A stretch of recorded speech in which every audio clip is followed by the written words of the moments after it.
Hola, soy Julio Muñiz. Muchas gracias por escuchar el programa de hoy. Mi invitada, Beatriz Robles, tecnóloga en alimentos, dietista, nutricionista y docente.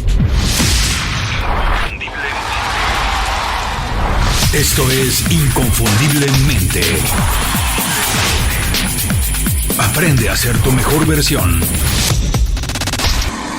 Beatriz, bienvenida Inconfundiblemente. Muchas gracias por hacer tiempo para platicar con nosotros y de verdad muchísimas gracias por hacerlo hoy a esta hora, porque yo sé que tú debes estar a punto de descansar. Ya es tarde en León. Beatriz, cuando te preguntan a qué te dedicas, ¿cómo puedes explicarlo para que todo el mundo lo entienda?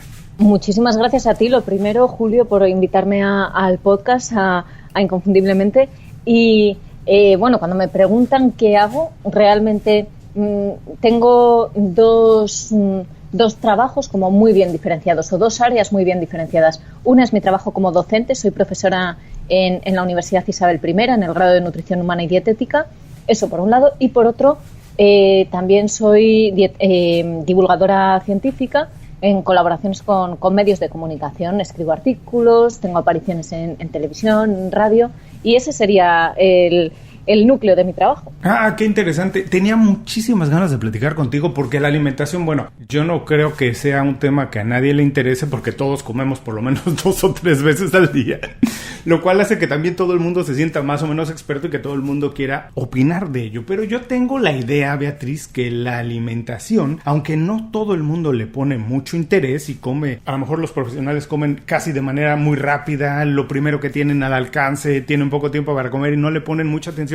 pero yo siento que es una parte importante y fundamental de ser productivo. Pero te digo, no mucha gente lo hace. ¿Por qué todo el mundo cree que nada más por comer, sin ninguna preparación, se siente experto en alimento y todo el mundo es fácil que opine sobre eso, Beatriz? Pues efectivamente es un problema que tenemos los profesionales que nos dedicamos a la alimentación y a la nutrición, que así como en otras áreas sanitarias, porque el trabajo de dietista nutricionista es una profesión sanitaria, y en otras áreas sanitarias normalmente la población general no opina o no opina con tanta ligereza. Sin embargo, en alimentación todo el mundo sabe, simplemente por el hecho de alimentarse. Claro, a mí no se me ocurre decir que sé mucho de neurocirugía y bueno, que no necesito el título porque ya sé mucho y puedo hacer una cirugía cualquier día. No. Eso es una profesión sanitaria, tiene repercusiones sobre la salud de las personas, y los dietistas nutricionistas también somos una profesión sanitaria y también tenemos repercusión sobre la salud de las personas. Pero es verdad que la familiaridad con el producto que nosotros trabajamos o con nuestra área de trabajo, que son los alimentos, hace que haya muchas personas que sin formación o con una formación no reglada consideren que están autorizados para hablar de ello. Y es un problema sobre todo porque se mandan mensajes que muchas veces son muy confusos y que incluso pueden tener repercusiones negativas. Me imagino. Y esto me hace pensar mucho hablando también alguna vez con otro experto en otra industria completamente, que era el liderazgo. Él me decía que las personas, entre más desconocen de un tema, más fácil se les hace resolverlo. Porque como tienen tan poca información de eso, que se les hace muy fácil resolverlo y a cualquiera se le hace muy fácil opinar sobre eso. Ahora, Beatriz, dime, ¿cómo es que llegaste a esto? ¿Por qué? ¿De dónde nació tu interés y tu pasión por no solo conocer, informar e intentar instruir a las personas sobre alimentación? Porque la parte sexy de esto, la que todo el mundo o la gran mayoría se interesa en hacer, es la de ser dietista y crear dietas que de manera fácil o casi milagrosa pueden hacer adelgazar a cualquier persona. Pero tú te interesaste más bien en la investigación y en la docencia, en transmitir esa información. ¿De dónde nació esa pasión y por qué? Pues vino casi de casualidad. Yo quería trabajar por mi cuenta, entonces en principio era tecnóloga de alimentos, que es la parte pues más técnica de manipulación, elaboración de alimentos, seguridad alimentaria, legislación. Entonces pues empecé trabajando así como consultora de seguridad alimentaria y de legislación para empresas, pero tenía un blog para darme a conocer, tenía mi página web y tenía un blog, y el blog fue creciendo. Yo fui creciendo con el blog, cada vez me interesaba más la parte del blog y menos la parte de consultoría. A la vez me gradué en nutrición humana y dietética, pero porque quería saber más para estar más autorizada y para poder hablar de más cosas en el blog. y al final he visto que mi pasión era la parte del blog y bueno, realmente ahora, fuera de mi labor como docente, es a lo que me dedico al 100%, o sea que no fue algo vocacional, no fue algo que desde que estaba en la carrera yo quisiera ser divulgadora o quisiera investigar, pero cuando fui entrando en ese mundo me encantó, me apasionó, porque es una forma de estar actualizado y de aprender cada día que es difícil tener si te dedicas a la nutrición y dietética desde otros ámbitos como pueden ser el sanitario, prescripción de dietas, nutrición deportiva y demás. Así que fue un poco de casualidad, pero desde luego ahora despertó mi vocación. Bueno, debe ser prácticamente como a muchísimas personas nos pasan. Yo siempre digo que es prácticamente imposible tener pasiones preconcebidas. Nadie sabe exactamente lo que le gusta hasta que lo hace. Porque todos tenemos más o menos una idea de lo que es hacer algo. Todos tenemos una idea más o menos de lo que es ser médico, de lo que es ser abogado, de lo que es ser locutor. Pero nadie sabe lo que es hasta que realmente está sentado en esa silla y está haciendo las cosas que tienen que hacer un médico, un abogado o un locutor. Así que haciendo las cosas es como se descubren las pasiones. Ahora dime, me imagino que debe haber sido este viaje un viaje muy interesante y que debes haber descubierto, como hablábamos al principio, que todo el mundo habla de alimentación, pues debes haber descubierto un montón de cosas que te sorprendieron, como esos famosos mitos sobre la alimentación saludable, que todos creemos que sabemos, que todos creemos que tenemos que entendido que es una alimentación saludable. Dime cuáles son esos pequeños mitos que a lo mejor descubriste en ese proceso y que dijiste, wow, aquí hay una oportunidad, yo soy verdaderamente buena en esto y me voy a dedicar a difundir y a comunicar estas cosas que todo el mundo debe de saberlo. Sí, pues justo estás dando en el clavo, porque dentro de la divulgación alimentaria lo que más trato es de desmontar bulos, de desmontar mitos, leyendas, bulos y desinformación que circula mucho ahora en las redes, y esa es mi labor principal dentro de toda la labor de divulgación. Descubrí que me apasionaba porque realmente encontraba cosas absolutamente increíbles en las redes sociales, en Internet, desde, por supuesto, productos milagrosos que te prometen adelgazar. Generalmente lo que más se busca es temas de adelgazamiento, y también que me parece muy, muy peligroso las promesas que se hacen sobre alimentos que pueden curar enfermedades muy graves como cáncer, enfermedades autoinmunes. Ese tipo de promesas que se hacen y que llegan a la gente cuando está además en una situación muy vulnerable, esos me parecen especialmente peligrosos. Entonces me decidí y sigo decidida a combatirlos siempre desde la evidencia científica, desde el rigor y desde la evidencia científica. Que por supuesto la ciencia no nos da todas las respuestas. Hay algunos campos en los que tenemos seguridad y hay consenso científico y bueno, pues está ya como muy establecido, y en otros, como la nutrición, pues el consenso científico se va estableciendo ahora, pero es cambiante porque es una ciencia muy reciente, es muy nueva, entonces estamos en los inicios. Así que siempre basándome en la evidencia científica, pero también transmitiendo la incertidumbre. Sabemos hasta aquí y a partir de aquí veremos lo que podemos ir avanzando. Pero intento eso, que sea rigor, que sea basado en la evidencia científica y transmitir tanto la certeza como la incertidumbre. Oye, pero me imagino cómo hacer eso, porque a lo mejor yo soy de esos que estoy equivocado, pero yo creo que cualquier persona que tenga, digamos, un nivel de instrucción, de educación y de instrucción, más o menos, digamos, medio profesional, debe tener ya una idea más o menos clara de lo que puede y lo que no puede hacer en términos de alimentación. Obvio, sin saber a detalles, pero creo que todos tenemos más o menos una idea clara de lo que es comer sano y lo que no. Y sabemos, pero no lo hacemos. Parece ser que nuestra relación con la alimentación tiene que ver más con algo emocional que lo racional. Porque muchas veces sabemos que no tenemos que comer más pan, a lo mejor deberíamos de cambiar ese plato de carbohidratos por un plato de verduras. Lo sabemos, pero no lo hacemos. Nos cuesta trabajo porque creo que hay una relación más emocional que racional con la comida. Y tu trabajo de intentar desmitificar todas esas cosas, convencer a la gente, me imagino que no es nada fácil. ¿Cuáles han sido los retos más grandes que te has enfrentado? Y si es que tengo la razón en que nuestra relación con la alimentación es más emocional que racional. Pues los retos fundamentales al final son hacer que la audiencia, que tu público, que los seguidores o que la gente que te lee o que te ve tenga pensamiento crítico. Es decir, que sean capaces de, al final, analizar la información, decidir si la fuente les resulta fiable, si la información tiene validez suficiente o si, por el contrario, no la tiene. Y ese es el reto principal. Bueno, de hecho, es como mi misión.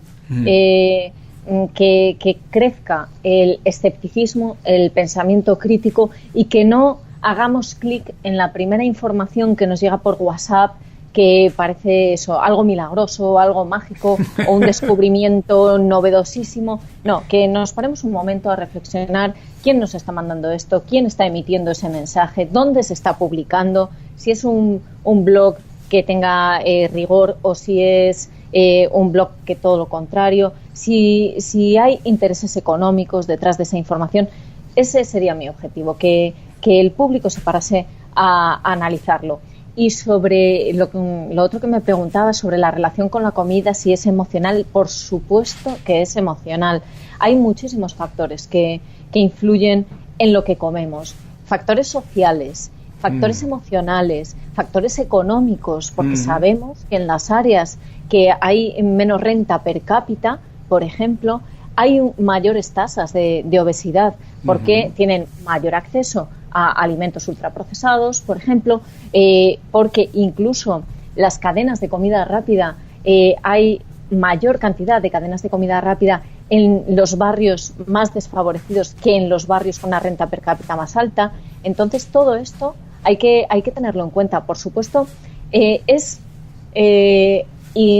el concepto de que elegimos, que nosotros hacemos nuestras elecciones alimentarias y que, por lo tanto, si alguien decide comer mal, es una cosa suya, es una decisión libre. Esa idea de que las decisiones son libres no son tan libres, porque están condicionadas por muchísimos factores, como te digo, desde el nivel cultural, económico, emocional. Si estás en una situación emocional mala, probablemente no es el momento de hacer cambios en tus hábitos alimentarios. Entonces, sí, las decisiones son libres porque al final o serían libres si las tomásemos con toda la información disponible y en igualdad de condiciones, pero no es así. Beatriz, no quiero resumir esto y hacerlo de manera sencilla porque es exactamente lo que hemos platicado hasta ahora, que no es un tema fácil, algo que se pueda tomar a la ligera, pero para todas las personas que nos escuchan, que muchos de ellos viven minuto a minuto trabajando, que no tienen, la verdad es que no tienen mucho tiempo para decidir algunas veces tomar este tipo de decisiones, sabemos que es importante y que tienen que darse el tiempo para decidir lo que es una buena alimentación, pero de manera sencilla para todo el mundo. Podemos resumir de manera sencilla, sin querer simplificarlo y hacer esto banal, podemos resumir lo que es una alimentación saludable. ¿Cuáles son esos pequeños 2 o 3 tips para las personas que nos están escuchando que deberían de siempre considerar cuando hacen decisiones en términos de alimentación? Lo que compran en el súper, los lugares donde deciden comer, alimentarse. ¿Cuáles son esos pequeños tips que deberías decir?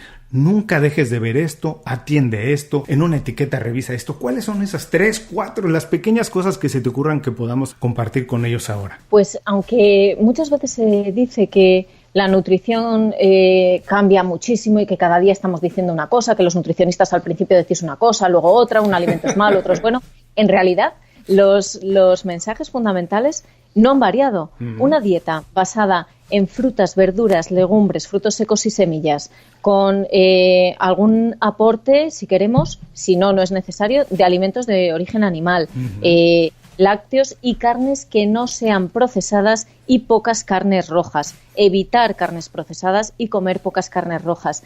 Ese sería ya una dieta que podemos definir como dieta saludable. Pero hay otro factor que es clave, que es la accesibilidad a los alimentos. Si miramos a nuestro alrededor, miramos en la máquina de vending de la empresa o bajamos al bar, a la cantina del trabajo, ¿qué alimentos tenemos a nuestro alcance? Generalmente tenemos alimentos que no son saludables. O lo que es peor, alimentos que parecen saludables y no lo son.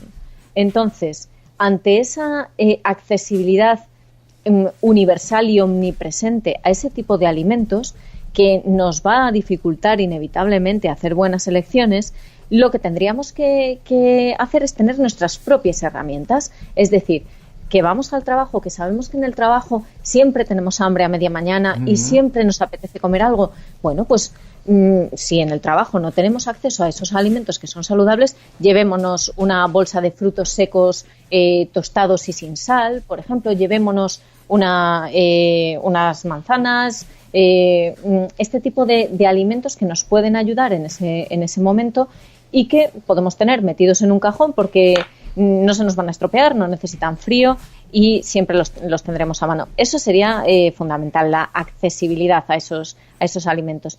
Y luego, en las etiquetas, súper importante, lo primero, comer productos frescos, sería lo ideal, o sea, productos que no llevan etiqueta, las frutas, las verduras, lo que estamos hablando, no llevan etiqueta. Pero si vamos a productos con etiqueta, productos que vienen envasados, hay muchos que pueden ser saludables. Tendremos que fijarnos en 3 cosas. ¿Qué es el producto? La denominación del producto. Porque muchas veces lo que vemos es el marketing del producto, que se nos vende pues como aparentemente es un queso o aparentemente son cereales integrales, pero cuando vamos a la letra pequeña, a la denominación del producto, lo que vemos es que es un sucedáneo de queso, por ejemplo. Bueno, pues vamos a ir a la letra pequeña. ¿Qué es el producto? Luego a la lista de ingredientes. En la lista de ingredientes ya nos van a dar muchas pistas, porque si hay ingredientes que no conocemos de nada y que nosotros no usaríamos, probablemente sea un producto ultraprocesado. Y por último, la tabla de los valores nutricionales. No tendríamos que fijarnos tanto en el valor energético, que es lo primero que hacemos, ver cuántas kilocalorías tiene. Pues no vayamos a eso, porque hay productos que tienen muchas kilocalorías, como puede ser en nuestro caso el aceite de oliva virgen extra, y que sin embargo es un alimento perfectamente, incorporable y muy, muy saludable. Entonces, podemos ir a la lista del valor nutricional para ver, por ejemplo, cuántos azúcares tiene, o para ver qué cantidad de sal, pero ya en último término. Vamos a ir primero al nombre del producto, vamos a ver qué es el producto de verdad y a la lista de ingredientes. Wow, bueno, les recuerdo a todos los que nos están escuchando, que están manejando, que están haciendo ahora ejercicio, que todo esto lo pueden revisar en las notas del programa. Regresen más tarde a las notas del programa, porque lo que nos acaba de dejar aquí Beatriz no tiene precio, de verdad. Estoy seguro que a muchísimas personas les va a ayudar. Y quiero regresar a una parte que me interesó mucho de lo que decías, Beatriz, que lo hablábamos un poquito antes de empezar la entrevista, y esto, los alimentos que parecen saludables pero no lo son. Que todo ¡wow! A mí me da lo platicábamos, me da entre tristeza, curiosidad, no sé qué, cuando veo personas que compran muchísimos alimentos que parecen saludables, que son brandeados, que son publicitados como que son alimentos naturales y no procesados, saludables, pero que ves que los resultados pues no están ahí, que las personas definitivamente no están haciendo lo que tienen que hacer. ¿Cómo podemos combatir eso? Pues a mí me parece, desde luego, los productos más peligrosos, entre comillas, cuando hablamos de la epidemia de obesidad, por ejemplo, o de otras enfermedades crónicas, diabetes, enfermedades cardiovasculares. Los alimentos que me parecen más peligrosos son los falsos saludables. Esos que aparentemente son maravillosos, que podemos incorporar a diario en nuestra dieta porque su envase, su promoción, su publicidad lo sugiere o directamente lo afirma y, sin embargo, cuando vamos a ver esas 3 pautas, la lista de ingredientes, el valor nutricional, el nombre del producto, descubrimos que es un alimento altísimo en azúcares simples, en azúcares libres, altísimo en sal, muy palatable, con muchos potenciadores del sabor precisamente para que nos guste y queramos seguir comiéndolo, poco saciante porque tiene muy poca fibra. Ese tipo de alimentos son definitivamente los peores. Estoy pensando, por ejemplo, en los típicos cereales de desayuno que se venden como para adelgazar incluso, o que ayudan a mantener la línea, y que cuando vas a ver la lista de ingredientes están hechos de harinas refinadas, de azúcar, muchas veces con un pequeño porcentaje de harina integral para justificar el aporte de fibra que alegan, pero poco más. Entonces, ahí es lo peor, porque si no somos conscientes de que ese alimento es insano o que puede tener estos efectos adversos sobre la obesidad, sobre la glucemia y otros parámetros, no vamos a cambiarlo, ¿no? Seguimos pensando que estamos haciendo una elección saludable. Entonces, cómo vamos a cambiar ese alimento que además nos gusta muchísimo y que es súper saludable. Lo primero es tomar conciencia. ¿Qué es lo que estamos comiendo? ¿Realmente nuestra dieta es tan saludable como pensamos que es? Vamos a analizar qué productos tenemos en la despensa. ¿Son saludables de verdad? ¿No lo son? Y a partir de ahí ir haciendo pequeños cambios. Esos cereales de desayuno azucarados que comento, sustituyámoslos por cereales integrales, que también los hay en el mercado y que están al alcance de cualquiera y que son igualmente accesibles, pero seguramente no se publicitan tanto. Unos copos de avena integral, por ejemplo. Hagamos esos pequeños cambios que van a suponer al final un impacto real sobre nuestra salud. Completamente de acuerdo. Me encantó toda esta parte que nos decías, que de verdad hay que desconfiar prácticamente, como decían las mamás, de la mitad de lo que escuches y de todo lo que veas. No hay que cuestionarnos. Cuando algo nos lo están vendiendo como muy saludable, hay que ser un poco escépticos y, como dices, hay que ir a la fuente, hay que estudiar bien qué es lo que nos están vendiendo. Regresando también a lo que hablábamos al principio, que me causa también mucha gracia y sorpresa que, por ejemplo, muchas personas se preocupan por ponerle a su automóvil buena gasolina, pero no consideran a lo mejor que necesitan ellos ponerse buena gasolina en el cuerpo. Que yo lo veo así de práctico. Comer bien es casi como ponerle una buena gasolina a mi cuerpo. Existen estudios, Beatriz, que podamos decir que tiene que ver algo la alimentación con la productividad. Es algo que todos los profesionales yo creo que deberían ponerle atención, cómo se alimentan. Mira, yo te lo cuento de manera muy sencilla.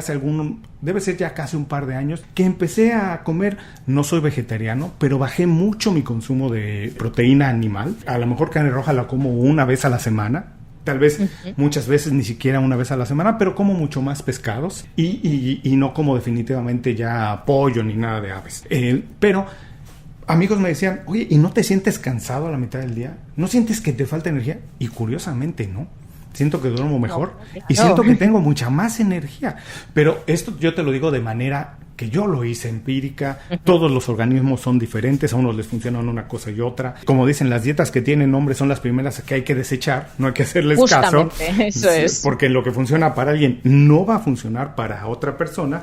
Pero ¿existe alguna relación entre alimentación y productividad? ¿Hay algo que podamos decir ahí? A lo mejor algo que podamos recomendarle a las personas que nos están escuchando. Desde luego, lo que sabemos es que hay una relación directa entre los hábitos de vida, el conjunto de los hábitos de vida y, por supuesto, la productividad, el rendimiento, la calidad de vida en general, no solo la productividad. ¿Cuáles son los hábitos de vida? Pues la alimentación, fundamentalmente, y el ejercicio físico. Eso nos ayuda. Y luego, no tener hábitos de vida insanos, como fundamentalmente hábito tabáquico, es decir, fumar y beber alcohol. O sea, ese tipo de dietas que incorporan alimentos que son insanos o que incorporan alcohol o que incorporan dentro de los hábitos de vida el tabaco, esas van a reducir desde luego nuestra calidad de vida y, por supuesto, reducen nuestro rendimiento.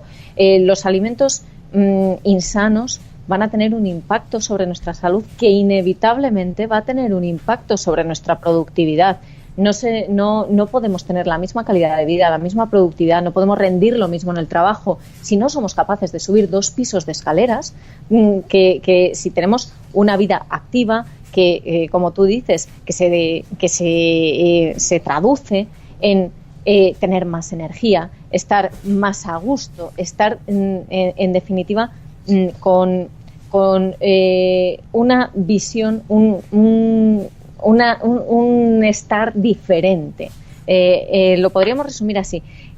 Con la productividad, con el desarrollo intelectual, por ejemplo, con las capacidades cognitivas, siempre en ese sentido, en que una dieta que sea saludable nos va a influir inevitablemente en que podamos ser capaces de desarrollar todas nuestras actividades diarias de una forma mucho más eficaz, mucho más efectiva y por supuesto, de estar mejor también con nosotros mismos. Y eso es importante porque el estado de ánimo también influye. Me gustó mucho que hablaras de estilo de vida porque es algo de lo que hablamos siempre en el programa, en Inconfundiblemente. Y estoy recordando un documental que vi alguna vez sobre dónde vivían las personas más longevas. Y encontraron que las personas más longevas vivían en unas unas islas de Japón, en uno de los archipiélagos, y me parece ser que la relación que tenía esto con su longevidad es que tenían una dieta casi mediterránea, basada en vegetales, mucho pescado, no comían carne roja, y otra parte que tenía que ver también, que los médicos atribuían, es que tenían un núcleo de personas sólido con el cual convivían, que sentían que eran parte de una comunidad importante. Por supuesto, y la importancia de la relación social. Sí, y que eso era lo que les daba un apego mayor a tener ganas de vivir, a despertarse todos los días, porque era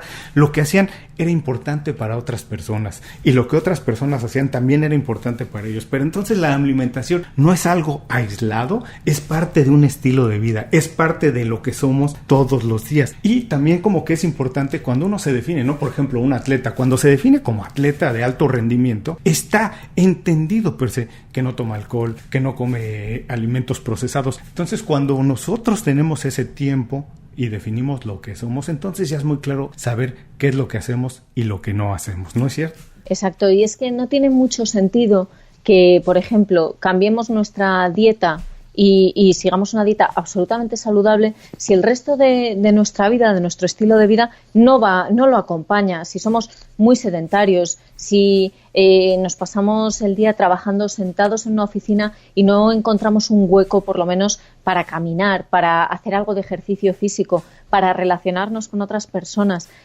tiene poco sentido cambiar la dieta. La dieta es parte de un todo. Es ese todo el que realmente va a tener un beneficio sobre nuestra salud. Igualmente, si somos muy deportistas, pero luego nos hinchamos a comida ultraprocesada, comida rápida, comida insana, pues por mucho deporte que hagamos no va a compensar. Una cosa no compensa la otra. Tienen que ser todas parte de un todo. Visita inconfundiblemente.com. Descarga nuestras herramientas y aprende a ser tu mejor versión. Gracias por seguir con nosotros. Estoy platicando con Beatriz Robles. Beatriz, estamos entrando a la segunda parte de la entrevista. La primera ha sido brillante, nos la has dejado ahí para escuchar varias veces, y para todas esas personas que no saben si están comiendo bien, que algunas veces tienen alguna duda, bueno, regresen, escuchen la entrevista una vez más o vayan a las notas del programa. Beatriz nos ha dejado consejos muy muy claros de lo que tenemos que hacer. Ahora lo que quiero es platicar con Beatriz, la profesional, descubrir sus herramientas, sus ideas de cómo ha encontrado un estilo de vida balanceado, pero al mismo tiempo un estilo de vida profesional exitoso para alcanzar los objetivos que se ha puesto. En ese sentido, quiero preguntarte, ¿cuál es tu manera, cuáles son tus secretos para tener una buena red de contactos? Parece ser que hoy en día es imposible ser exitoso como profesional independiente si no tienes una buena red de contactos. ¿Cómo lo hace Beatriz Robles? Pues intento que mi trabajo sea mi aval. Es decir, que cuando me pongo en contacto con un compañero, con otros profesionales del sector, intento que mi trabajo hable por mí. Y creo que hasta ahora es una estrategia es una estrategia no pensada realmente, es una estrategia que aplico en general en todos los ámbitos de la vida y que creo que funciona. O sea, si eres coherente en tu trabajo y si trabajas duro, creo que puede ser al menos abrirte un poquito esa puerta. Ojo, que muchas veces también hay otros factores que no dependen de uno mismo. Está el factor suerte, estar en un momento adecuado, que tu sector esté en crecimiento o que sea de interés para el público, como es el caso de la alimentación. Entonces, hay unos factores que dependen de nosotros y otros que ya son incontrolables. Tenemos que contar con ello. Y luego he tenido la suerte de que en mi sector tengo compañeros absolutamente generosos que me han prestado su imagen, su aval para que yo me diera a conocer y se lo tengo que agradecer muchísimo. Por ejemplo, a conocidísimos dietistas nutricionistas en España como Juan Revenga, Julio Basulto, tecnólogos alimentarios como Miguel Ángel Lurueña. Tengo mucha suerte, muchísima suerte en ese sentido. Has dicho dos cosas que me parecen fundamentales: el valor de hacer bien el trabajo, que el trabajo hable por nosotros mismos, y la generosidad, porque cuando das, tarde o temprano eso se regresa. Dar sin esperar nada a cambio es un poco de ser un poco más solidario, y eso, nunca he encontrado a alguien que sea muy bueno en su trabajo que no quiera compartirlo con alguien más. Cuando se le pide de buena manera, cuando le pides a alguien ayuda porque es más bueno que tú en algo, generalmente las personas están dispuestas a ayudar y eso ayuda a crecer nuestra red de contactos. Ahora que hablaste de las personas que has encontrado con mucha generosidad, me gustaría también preguntarte si a lo largo de tu carrera has tenido algún mentor, alguien que sea como una guía, inspiración, alguien que sus valores o su manera de trabajar haya sido una pieza fundamental en tu desarrollo. Si nos puedes platicar un poquito si has tenido esto y qué valor ha tenido en tu trabajo. Sí que he tenido, pues, los 3 compañeros de los que he hablado hace un momento, Juan Revenga, Julio Basulto, Miguel Ángel Uroña, son para mí referentes, pero además de referentes profesionales, desde el punto de vista de su conocimiento, su trabajo, referentes personales, porque, como te decía, son personas que, siendo ya muy conocidas, teniendo unas agendas imposibles, sacan hueco para prestar atención a otras personas que están muy por detrás de ellos, pero para ver ese potencial o tratar de ayudar, de dar a conocer el trabajo de otras personas, y eso es impagable. Entonces yo creo que esos 3 serían grandísimos referentes para mí. No un mentor concreto, pero esas 3 personas sí serían mis referentes. Y ahora vamos a apelar a tu generosidad, Beatriz. Si te voy a pedir que por favor nos recomiendes un libro, una película, un podcast, un blog, donde la gente pueda utilizarlo como fuente de información o como fuente de inspiración, y nos digas por qué no lo recomiendas. Pues como estoy muy metida en el tema de la desinformación, me interesa mucho en temas de comunicación, prácticamente es de lo que más leo y con lo que más disfruto. Entonces sí que me gustaría recomendar un libro que es muy conocido, Factfulness, de Hans Rosling, en el que se nos muestra cómo nuestra percepción del mundo a lo mejor no es el mundo real. Estamos sesgados por nuestras creencias sobre nuestro entorno, sobre otros países, sobre otras realidades. Entonces, es un libro que abre la mente y que realmente nos ayuda a identificar nuestros propios sesgos y nos da herramientas para superarlos, y me parece interesantísimo. Mira, no lo conocía, pero desde este momento lo voy a agregar a mi lista de libros por leer porque me interesa mucho el tema. Y más ahora que ahora dedicándome tanto a las redes sociales y esto, el saber decidir dónde, cómo y por qué, quién nos está diciendo algo, por qué. Y como tú dices, ampliar nuestra mentalidad, me encanta el tema. Así que desde ahora lo agrego a mi lista de libros por leer,